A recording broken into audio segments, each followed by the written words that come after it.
안녕하세요. 오늘은 지난 시간에 이어서 챕터 2 축하중을 받는 부재에 대해서 빠르게 리뷰를 해보도록 하겠습니다.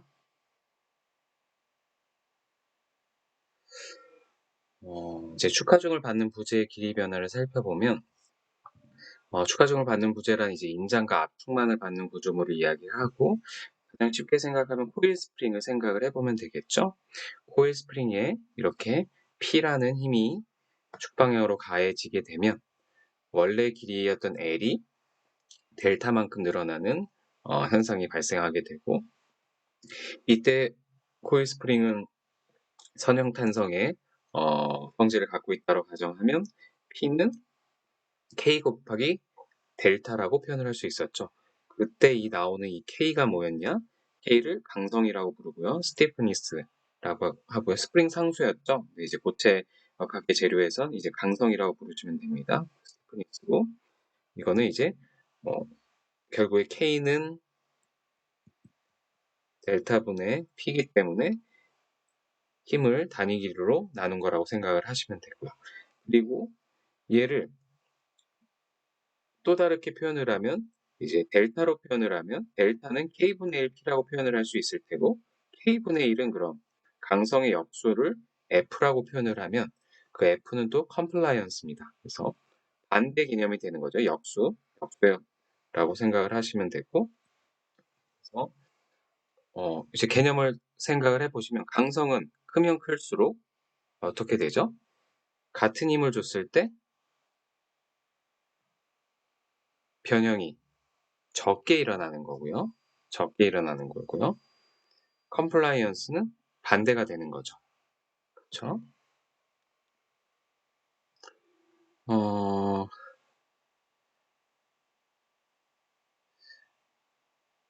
그 다음, 네, 여기는 뭐 이미 앞에서 설명을 한 거네요. 그래서 강성과 컴플라이언스는 서로 역수의 관계다. 그러면 계속 이제 강성이란 말이 나오다 보니까 강도와 조금 개념이 헷갈릴 수 있어요. 그러니까 강도는 스트렝스 앞에서 계속 강도라는 얘기를 했었거든요. 구조물의 안전에 대해서 강도라고 계속 표현을 했고, 지금 나온 강성은 다릅니다. 한국말로는 비슷한 것 같지만 개념이 전혀 다른 개념이고요. 그래서 강도는 뭐냐? 강도는 응력의 개념이에요. 재료가 파괴되기까지의 저항. 그래서 A분의 P. 그래서 극한 응력, 항복 응력을 생각하시면 됩니다. 그래서 항복 응력을 이제 항복 강도라고도 하고요. 극한 응력을 극한 강도라고 하는 요, 요 값. 여기에 이르는 이 값을 생각을 하시면 되는 거고요. 강성은 뭐냐? 재료가 변형에 저항하는 정도. 그래서 K는 아까 델타분의 P였죠. 그러니까 강성은 이 기울기입니다. 그러니까 구조물에서는 강성이고 어떤 단위 재료에서는 영스 모듈러스와 동일한 개념이라 생각을 하시면 돼요. 그래서 내가 어떤 재료가 어떤 동일한 힘을 줬을 때 얼마나 변형이 일어나는가를 살펴보는 겁니다. 그래서 재료가 변형에 저항하는 정도, 강성이 크면 클수록 변형에 저항을 많이 한다라는 얘기죠. 강도가 강하면 강할수록 재료가 파괴되기까지 견딜 수 있는 응력이 크다라는 얘기고요. 그래서 보면 요 그림을 살펴보면 조금 의미가 더 와닿을 수 있죠. 코끼리가 이렇게 양쪽을 당기고 있습니다. 그래서 언제 파손이 되느냐라고 보는 게 이제 스트렝스인 거고요. 코끼리가 이 위에서 이렇게 탔어요. 그러니까 이렇게 쭉 변형이 일어나죠. 코끼리가 탔을 때 얼마나 변형이 일어나느냐라고 보는 게 스티프니스입니다. 그렇죠? 다리로 생각을 해볼까요? 다리 어떤 구조물이죠. 다리를 많은 차들이 지나가는데 파손이 일어나지 않아요. 굉장히 무거운 차량이 지나가는데 그러면 강도가 높은 겁니다. 근데 출렁출렁거려요. 대신 그거는 스티프니스가 강성은 작다라는 얘기죠. 변형은 일어나는 거라는 얘기입니다. 그런 차이를 한번 생각을 해보시면 되겠고요. 그리고 균일 단면봉은 뭐 이렇게 단면이 균일한 경우를 얘기를 하는 거고, 균일 단면봉에서 이제 식은 앞에서 이미 배웠습니다. 그렇죠? 스트레스와 스트레인 식을 배웠고, 이 식을 조금만 변형을 해서 써보면, 후계 법칙을 활용해서 잘 섞어서 써보면 결국에 이런 식이 나왔었죠. 그래서 델타는 2a분의 pl, 이제 많이 나오는 식이죠. 변형률을 변형을 다음과 같이 표현을 할 수가 있다. 그래서 이 같은 경우에는 힘에 비례하고 그러겠죠. 변형되는 양은 원래 길이에 비례하고 영스 모듈러스에 반비례하고 면적에 반비례한다. 그래서 아래쪽에 있는 값은 크면 클수록 변형이 잘 안 일어나고 위쪽의 값은 크면 클수록 변형이 잘 일어나는 거죠. 그래서 결국에 이게 또 앞에서 했었던 강성과 유연 컴플라이언스를 볼로 표현을 할 수가 있겠죠. 결국에 K에 해당하는 거는 L분의 2A이고 L분의 2A이고 F에 해당하는 컴플라이언스에 해당하는 거는 2A분의 L이다 라고도 표현할 수 있겠다.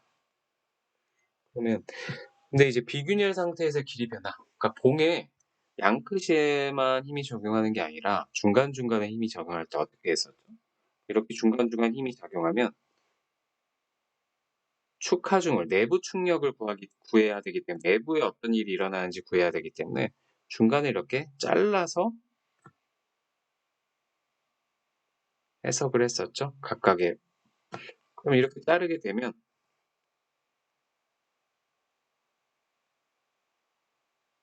애니메이션이었네요. 구간별로 나눠서 계산 후 합성을 하면 된다. 그러니까 내가 원하는 건 이제 봉의 중간중간 힘이 발생하면 이 봉의 구간, 힘을 바탕으로 이 봉의 구간, 각각의 구간을 나눠서 각각의 구간에 중간에 어떤 힘이 내부 충격이 발생하는지를 알면 그 구간이 얼만큼 길이 변화가 일어나는지 알 테고, 그러면 각각의 길이 변화를 합하면 전체 길이 변화를 알 수 있겠죠. 그래서 각각의 내부 충격은 어떻게 구했죠? 각각의 이 자유물체도를 평형방정식을 가지고 구할 수 있을 테고, 그렇게 나온 평형방정식에 나온 이 내부 충격에 의해서 아까 앞에서 배운 델타식을 계산을 하면 각각의 늘어난 길이들을, 그러니까 변형된 길이를 알 수 있고 그 전체 길이를 다 더하면 전체 변화된 길이가 나온다. 그래서 결국에 중간에 하중이 작용하면 각 구간별로 나눠서 생각하면 된다. 그리고 이번엔 균일한 단면 부분으로 구성된 봉이었는데, 만약에 단면적과 길이가 다른 균일 단면봉일 경우에는 어떻게 하냐? 동그라 단면 자체가 균일하긴 하지만 구간별로 다른 경우, 이렇게 그거는 당연히 아까 했던 식 그대로 쓰되 각 구간별, 이제 구간별로 n 구간별로 나누면 이 식에서 이제 각각의 i 값이 붙으면 됩니다. i 값이 붙어서 구간별로 값이 같으면 이 i가 사라질 테고 다르면 i가 생기면 되겠죠. 만약에 재료가 다르면 이 i가 될 테고요. 영스 모듈스가 다를 테니까 면적에 따르면 ai, 각각의 내부 충격은 다를 테니 ni, 그리고 길이도 다르니까 li에서 각각의 구간에 맞는 값을 넣어주면 각각의 변형된 길이가 나오고 그거를 합하면 전체 변형된 길이가 나온다. 그렇죠?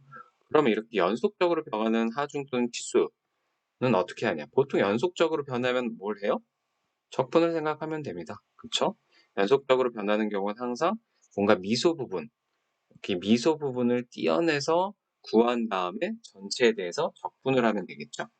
그래서 그럼 미소 요소에 대한 신장량은 원래 델타는 2a분의 pl이지만 얘 같은 경우 이제 재료는 동일하다고 생각하니까 그대로 한 거고요. 이제 a는 면적이 x에 따라 변하니까 ax라는 함수가 됐고, p도 내부 충격도 x에 따라 변화가 되니까 nx, 그리고 l은 아주 미소 길이에 대해서 하는 거기 때문에 dx 하면 d 델타가 되겠죠. 그러면 이 식을 어떻게 해요? 적분하면 0에서 l까지 x에 대해서 여기서 여기까지 적분을 하면 결국에 전체 변형된 길이를 구할 수 있다. 그래서 이렇게, 근데 해석적으로 만약에 구할 수 없는 경우, 이것도 자체가 이제 단순하니까 할 수 있겠지만 어려운 경우에는 이제 수치 해석 방법으로 접근을 하면 된다. 그리고 구조물에 정정 구조물과 부정정 구조물이 있다는 걸 배웠었어요. 그래서 정정 구조물은 뭐였어요? 보통 원래 반력과 내부 충력을 자유물체도와 평형방정식만으로 결정 가능할 때, 그러니까 반력과 내부 충력, 그러니까 주어지지 않은 외력이 아닌 주어지지 않은 힘을 원래 구할 때 평형방정식으로 구했었잖아요. 근데 평형방정식만으로 결정이 불가능할 때를, 결정이 가능할 때를 정정 구조물이라고 하고요. 그래서 이때는 재료의 성질을 알지 못해도 구할 수 있습니다. 그러니까 챕터 1에서는 재료의 성질에 대해 전혀 고려를 안 하고 평형방정식을 구했었잖아요. 영수 모듈러스 이런 거를 생각 안 하고. 그쵸? 그리고 미지의 반력의 개수와 평형방정식의 개수가 일치하다. 우리가 원래 그 연립방정식 구할 때 그러잖아요. 미지수의 개수와 식의 개수가 같으면 다 구할 수 있는 거죠. 근데 부정정 구조물은 그렇지 않다. 반력과 내부 충력의 평형방정식만으로 구할 수가 없더라. 이게 오른쪽 같은 경우입니다. 왜냐면 딱 보면 왼쪽의 정정분 같은 경우에는 외력이 2개고 반력이 하나죠. 반력이 하나니까 식 하나만 있으면 구할 수 있는데 오른쪽 부정정봉은 외력이 하나고 반력은 2개예요. 반력이 2개니까 그 평형방정식이 2개가 필요한 건데 사실 이 물체에서는 Y축 방향으로의 평형방정식 하나밖에 없거든요. 그러니까 구할 수가 없는 거예요. R의 RB를 동시에. 그래서 미지의 반력의 개수가 활용 가능한 평형방정식 개수보다 많다. 그래서 추가적인 식이 필요하고 그래서 변이에 관계된 추가식이 필요하다. 그래서 뒤에서 나오는 이제 새로운 식들이 나오게 됩니다.